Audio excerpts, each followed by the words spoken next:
Hello everyone, स्वागत करता हूं आप सभी का हमारी इस खास सीरीज में जिसका नाम है अभ्यास सीरीज। ये सीरीज प्योरली डेडिकेटेड है यूपीएससी, ईपीएफओ, एपीएफसी और ईओ एग्जाम को, जिसमें हम लोग डिफरेंट डिफरेंट कंपोनेंट जो इन एग्जाम्स में पूछे जाते हैं उनके मोस्ट इंपॉर्टेंट एमसीक्यूज प्रैक्टिस करते हैं। तो आज बारी है क्वांट की, जिसे आप जनरल मेंटल एबिलिटी वाला सेक्शन भी बोल सकते हैं। तो ये पार्ट नंबर 6 है, जिसमें हम टोटल 10 इंपॉर्टेंट क्वेश्चन प्रैक्टिस करेंगे और इस सेक्शन से आपके एग्जाम में 12 से 15 क्वेश्चन आते हैं। तो ये आपके लिए बहुत इंपॉर्टेंट है। हर संडे को शाम को 4 बजे ये लेक्चर आता है। अगर आप ये सारे पार्ट देखोगे तो आपके बहुत सारे कंसेप्ट जो है वो कवर हो जाएंगे और आपको इस एग्जाम में अच्छा स्कोर करने में हेल्प मिलेगी। तो चलिए वीडियो को शुरू करते हैं। लेकिन शुरू करने से पहले आप सभी को बता दूं, एक कॉम्प्रिहेंसिव गाइड बुक जो कि हमने स्पेशली डिजाइन की है for the UPSC, EPFO, APFC and EO exam. इसमें आपको डिटेल्ड सिलेबस मिलेगा, साथ में प्रीवियस ईयर पेपर मिलेंगे और एक ऐसी स्ट्रेटेजी मिलेगी जिससे आप ये आइडेंटिफाई कर पाएंगे कि किस तरीके से सुचारू रूप से आगे मैं अपनी तैयारी करूं, कौन से सोर्सेज फॉलो करूं। तो सब चीज डिटेल में है और ये एब्सोल्युटली फ्री है। इसी वीडियो के डिस्क्रिप्शन में इसका लिंक है, जाकर के एक बार डाउनलोड जरूर कर लें। ठीक है, चलिए तो शुरू करते हैं मोस्ट इंपोर्टेंट एमसीक्यूज का पार्ट नंबर 6। टोटल 10 क्वेश्चन होंगे, 9 हम सोल्व करेंगे। एक क्वेश्चन आपके लिए होमवर्क रहता है और यहाँ पे जो सॉल्यूशन है वो डिटेल्ड सॉल्यूशन होता है, लेकिन जो क्वेश्चंस हैं वो डिफरेंट डिफरेंट टॉपिक्स के होते हैं। हम कोशिश करते हैं कि पीवाईक्यूज को भी साथ के साथ लिया जाए ताकि आपकी थोड़ी प्रैक्टिस और अच्छी हो जाए, है ना। तो चलिए शुरू कर रहे हैं आज की क्लास को। और पहला क्वेश्चन, ये जो सारे क्वेश्चन है ये नंबर्स पे बेस्ड क्वेश्चन होंगे आज के इस सेक्शन में। मेरी कोशिश रहती है कि जब भी कोई भी क्लास हम लोग इस टाइप से लें तो एक ही टॉपिक के अगर ज़्यादा क्वेश्चन हो तो वो जल्दी सीक्वेंस भी बनाते हैं और समझ में भी आती है। ठीक है, तो पहला क्वेश्चन आप सबकी स्क्रीन पे पूछा गया है ईपीएफओ ईओएओ 2021 के एग्जाम में। क्या है question? How many times does the digit 3 appear between 1 and 100 such that the number where 3 appear is not divisible by 3? तो ऐसे क्वेश्चन आपको हमेशा कैसे करने पड़ेंगे? प्रैक्टिकली करने पड़ेंगे, लिखने पड़ेंगे और कोई तरीका नहीं है। अब 1 से लेके 100 तक के नंबर में 3 कब कब आता है? जब 3 हो, 13 हो, फिर 23 में आता है, फिर 30 में आता है, 31 में, 32, 33, 34, 35, 36, फिर 37, 38, 39, फिर 43, फिर 53, 63, 73, 83, 90। ठीक है, तो यहाँ पे अब वो कह रहा है कि 3 appear but not divisible by 3। तो ये 3 से डिवाइड, अब 3 का डिविजिबिलिटी रूल होता है कि अगर सम ऑफ डिजिट, ठीक है, 3 से डिवाइड हो जाए तो दैट मीन्स वो नंबर 3 से डिवाइड होता है। तो ये 3 से डिवाइड नहीं हो रहा, ये नहीं होता, ये नहीं होता, ये नहीं होता, ये भी नहीं होगा, ये भी नहीं होगा, ये नहीं होगा, ये नहीं होगा, ये नहीं होगा, ये भी नहीं होगा, ये भी नहीं होगा, ये भी। तो टोटल 1 2 3 4 5 6 7 8 9 10 11 12। तो टोटल 12 नंबर ऐसे होंगे जिनमें 3 तो आएगा बट वो 3 से डिवाइड नहीं होंगे, जो कि 1 से लेकर के 100 तक के नंबर्स की हम लोग बात कर रहे हैं। ठीक है जी, क्लियर है सभी को? चलो नेक्स्ट क्वेश्चन देखो। अगला सवाल ये भी ईपीएफओ ईओएओ 2021 का क्वेश्चन है। Which one of the following is the average of all prime numbers between 21 and 55? देखो, सबसे पहले आपको यही पता होना जरूरी है कि प्राइम नंबर क्या होते हैं। ठीक है, तो प्राइम नंबर वो नंबर होते हैं which are divisible by 1 and itself.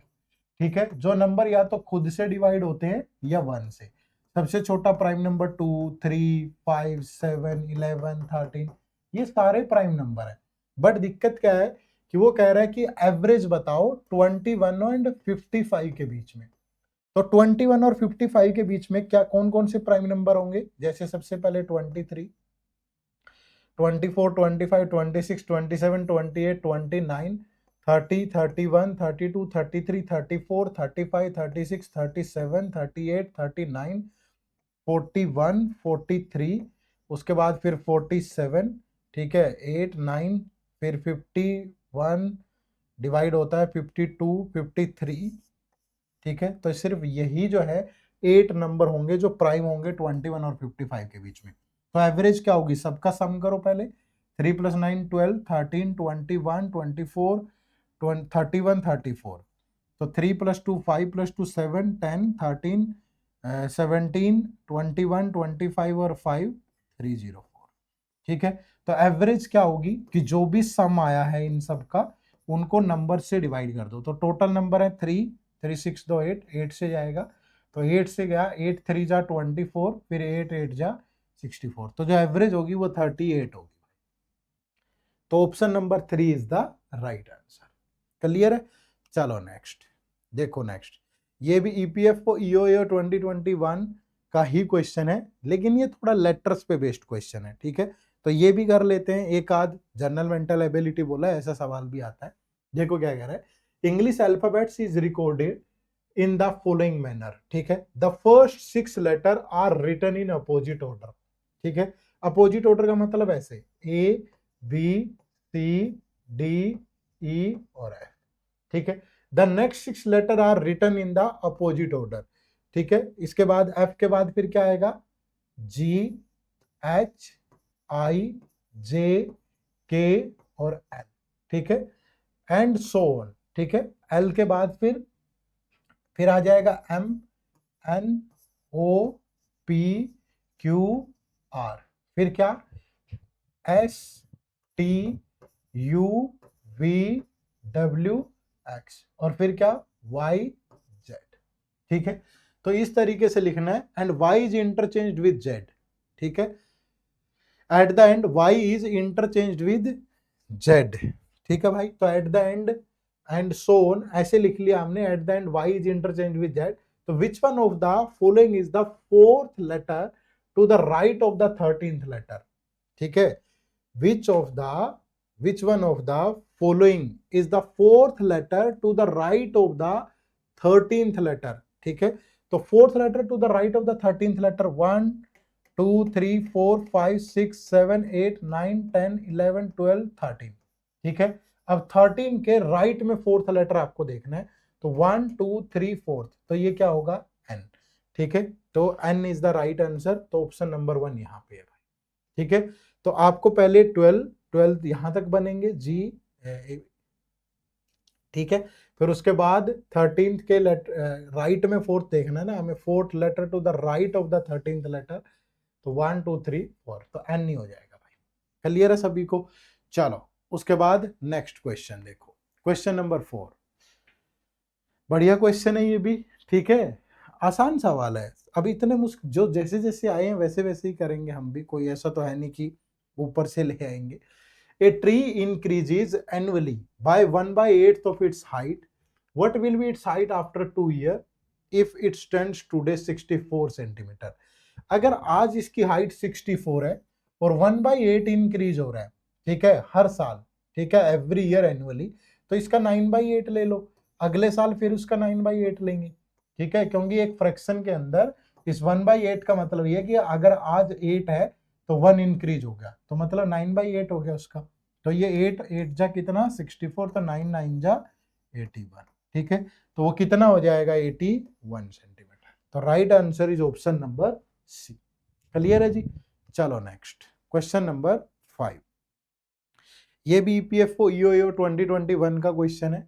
Which one of the following is the arithmetic mean of √3 minus √2 and it's reciprocal? Arithmetic mean का मतलब क्या है? एवरेज कह लो। तो आपको √3 माइनस √2, ठीक है, और प्लस 1 बाय रेसिप्रोकल इसका क्या, √3 माइनस √2। तो इन दोनों का एवरेज निकाल के डिवाइड बाय 2 करना है, ये इनका अर्थमेटिक मीन होगा। अब देखो इसको सोल्व करेंगे बहुत ज्यादा हो जाएगा, पहले मैं सिर्फ इस पोर्शन को उठा लेता हूँ। ठीक है, CND रूल सुना है आपने, कॉम्पोनेंडो एंड डिविडेंडो। उसमें क्या करते हैं, साइन चेंज करके ऊपर नीचे मल्टीप्लाई कर देते हैं। √3 प्लस √2 और √3 सेम नंबर से मल्टीप्लाई, सेम नंबर से डिवाइड। तो ऊपर तो आ गया √3 प्लस √2 और नीचे ये a minus B A plus B, तो ये बन गया a² माइनस बी स्क्वायर। तो √3 का स्क्वायर माइनस √2 का स्क्वायर, तो ऊपर √3 प्लस √2, तो नीचे √3 का स्क्वायर 3, √2 का स्क्वायर 2, तो ये बच गया √3 प्लस √2। तो यहाँ क्या बचेगा भाई, √3 माइनस √2 प्लस √3 प्लस √2 और डिवाइड बाय 2। तो ये √2 कैंसिल हो गया, 2 √3 डिवाइड बाय 2, तो 2√3 डिवाइड बाय, तो ये कैंसिल, तो कितना बचेगा, सिर्फ √3 बचेगा। तो right answer is option number 1। Clear है भाई? तो राइट आंसर क्या हो जाएगा, √3। ठीक है, चलो next question, question number 6। Numbers पे बेस्ड ही क्वेश्चन है, कोई ज्यादा मुश्किल नहीं है, सारे के सारे आसान क्वेश्चंस हैं, बहुत ज्यादा मुश्किल नहीं है। देखो क्या है, suppose x and y are two positive numbers such that when x और y दो पॉजिटिव नंबर है, ठीक है, when x is reduced by 2 and y is increased by 2 the ratio becomes 2/1, and when x is increased by 2 and y is reduced by 2 the ratio become 3/1।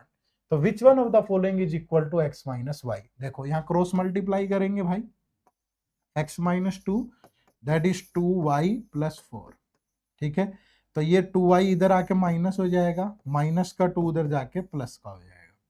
Same यहां से करोगे x plus 2 that is equal to 3y minus 6, तो ये x minus 3y, ये उधर जाके minus का होगा तो माइनस का 8।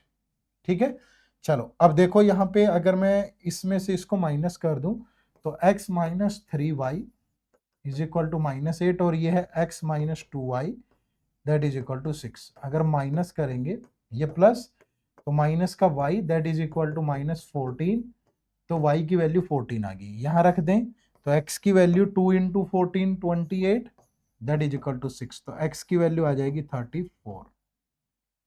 ठीक है जी, कितना आ जाएगा 34, तो 34 माइनस 42 8, 34 माइनस 28 6, ठीक है, तो x माइनस वाई कितना होगा, x माइनस वाई, तो x है 34, y है 14, तो कितना होगा 20। तो right answer is option number 1। ठीक है भाई, क्लियर है सभी को? चलो आगे बढ़े, नेक्स्ट क्वेश्चन, क्वेश्चन नंबर 7। देखो बढ़िया क्वेश्चन है, अगेन ईपीएफओ यूएओ 2021 में ही पूछा गया क्वेश्चन है। क्या कह रहा है, let n greater than 1 be a composite natural number. Composite natural number क्या होते हैं, जैसे प्राइम नंबर क्या होते हैं, जो या तो खुद से डिवाइड होते हैं या 1 से।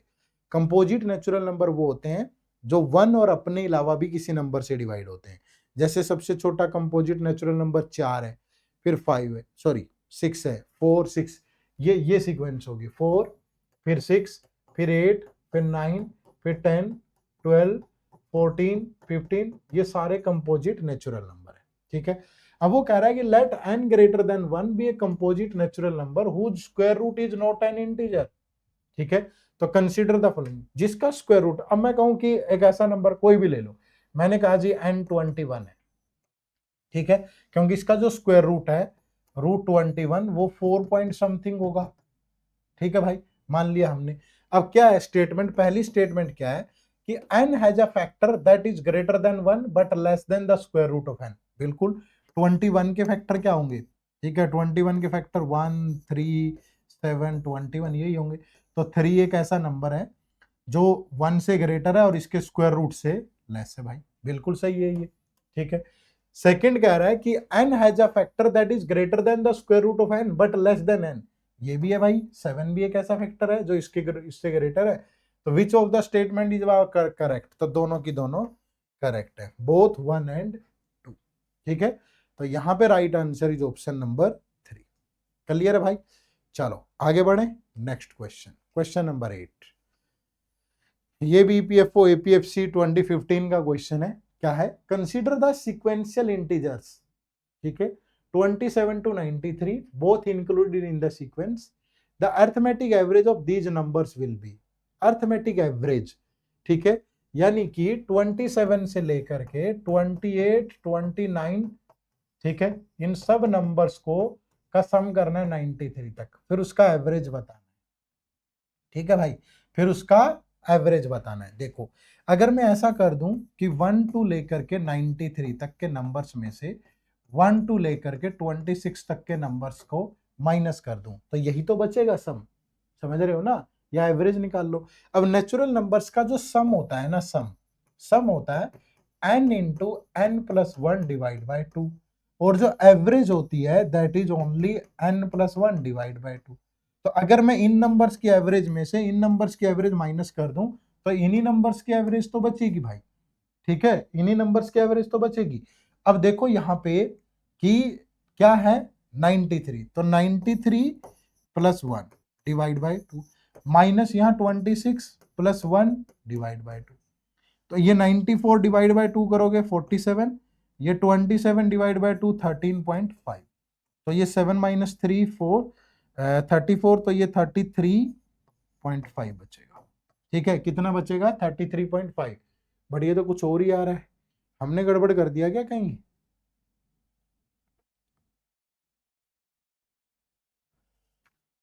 Both included in the sequence, the arithmetic average of these numbers will be, ऐसा क्या कर दिया हमने?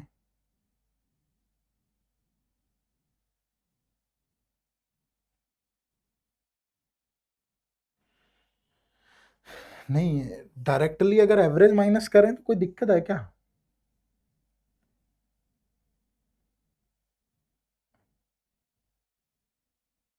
सम अगर एवरेज n+1, या मेरे दिमाग में नहीं आ रहा कुछ, ठीक है,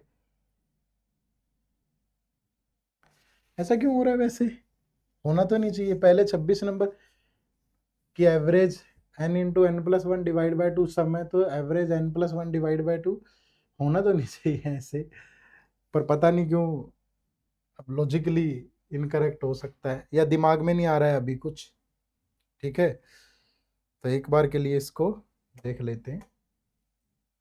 अब ये क्लीन भी नहीं होगा यहाँ से,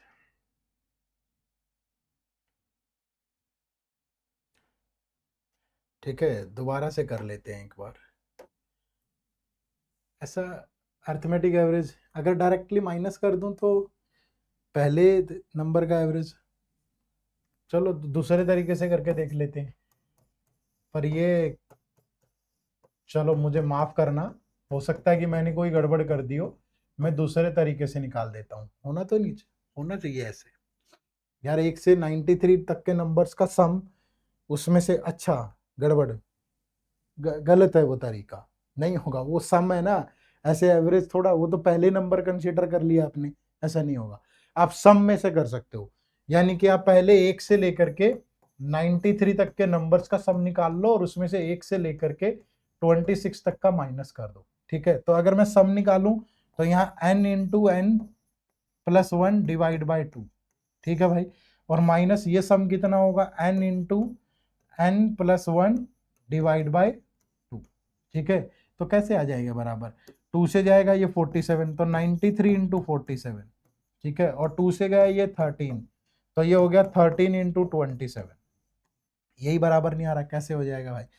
चलो देखते हैं, कोई ना, तो ये मल्टीप्लाई करोगे तो 47 3 जा 3 सत्ता 21 22, एक तो 141, 14 कैरी हो गया, तो 9 7 जा 63, 6 9 चौके 36 और 6 42, और 14 कर देंगे तो 4 3 7 437, ठीक है, माइनस 13 सत्ते 91 9, और 13 दूनी 26 और 9 35, तो ये बचा 4020, ठीक है, 4020, और टोटल नंबर कितने होंगे भाई 4020, 93 में से 26 माइनस कर दो, ठीक है, तो 13 में से 6 गया 7, 8 में से 2 गया 6, तो 67, तो ये जाएगा किससे, 6 7 42, 6 से, तो जो एवरेज होगी वो कितनी होगी 60, ठीक है, तो वो डायरेक्टली एवरेज में से माइनस करोगे तो गड़बड़ हो जाएगी, ठीक है, तो हमने बेवकूफ़ी की, आप मत करिएगा, ठीक है, जल्दी जल्दी में कर दी, लेकिन आपको नहीं करनी है, ये ध्यान रखिए, ये प्रूव भी कर लिया हमने,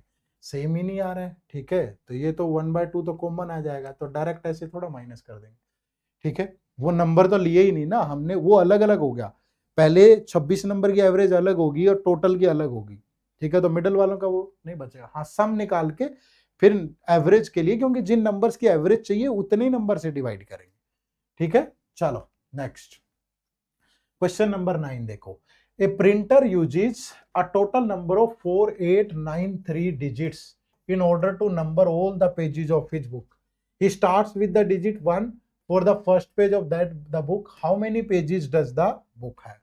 4893 digits, ठीक है भाई, 4893 डिजिट्स, ठीक है, तो 4893 डिजिट्स हैं।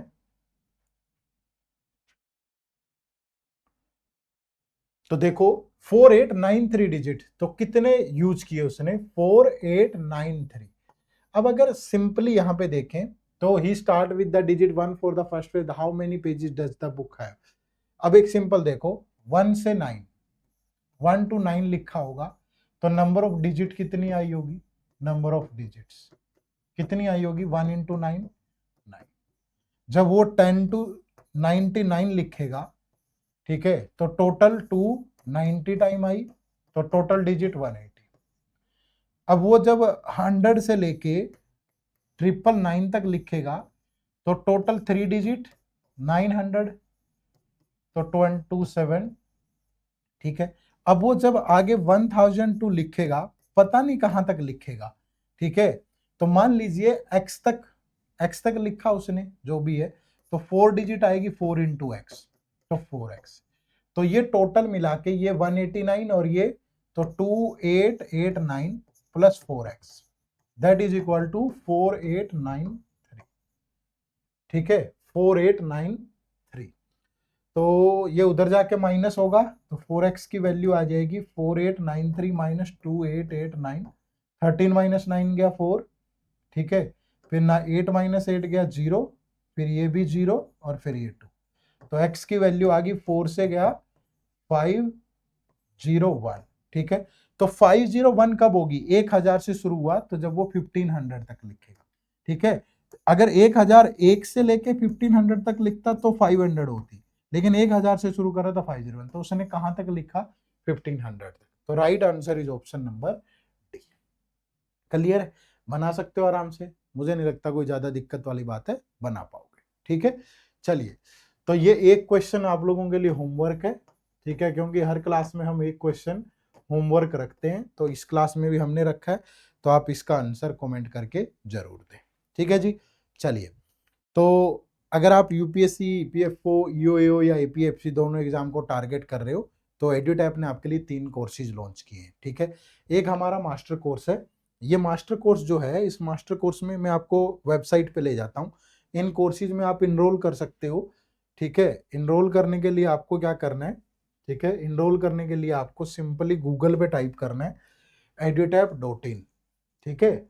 edutap.in अगर आप टाइप करेंगे तो हमारी ये वेबसाइट ओपन हो जाएगी, और यहाँ कोर्सेज पे जाओगे तो यहाँ आ जाएगा ईपीएफओ कोर्सेज, देखो कहाँ नजर आ रहा है, ये रहा, ठीक है।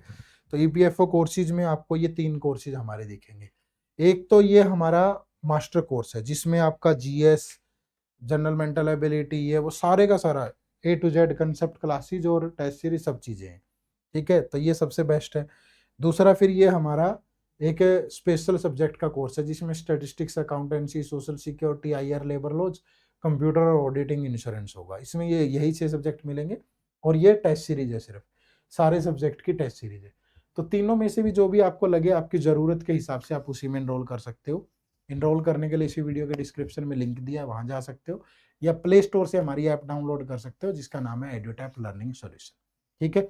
चलो, आज की वीडियो में इतना ही, आप सबका बहुत बहुत शुक्रिया, थैंक यू वेरी मच। फिर मुलाकात होगी। जय हिंद, जय भारत।